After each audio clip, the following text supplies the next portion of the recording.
Na mwingine anasema mtu anaweza kukodisha ofisi kwa mtaliana?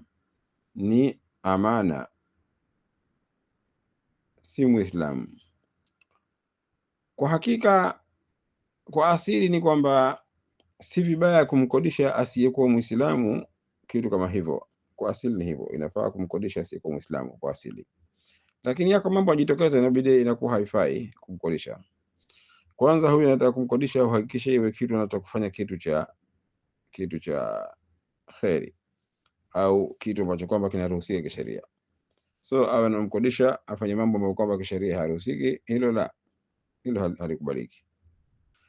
Jambo la pili ni kwamba hawa wataliana wanakuja kueneza fasadi katika ardhi na kupiga vita Uislamu. Kwa hivyo watu kama hawa huwezi kuwakodisha, lakini atapotokea mtu ambaye si Muislamu, Mkristo au mwingine yote yule, lakini ukajua na hakika kwamba huyu hakai kwa sababu ya kupiga vita Uislamu wala hatufanya haramu hapa, na mkakubaliana katika hilo, basi si vibaya kumkodisha, yani ikiwa anafanya kitu cha halali, na uhakikishe kwamba si hayuko pale kwa ajili ya kueneza ufisadi katika ardhi.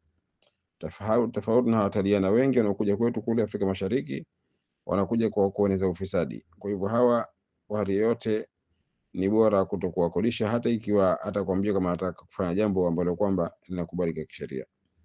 Kutokuwakodisha hawa ni bora, kwa sababu usiwape nguvu yani.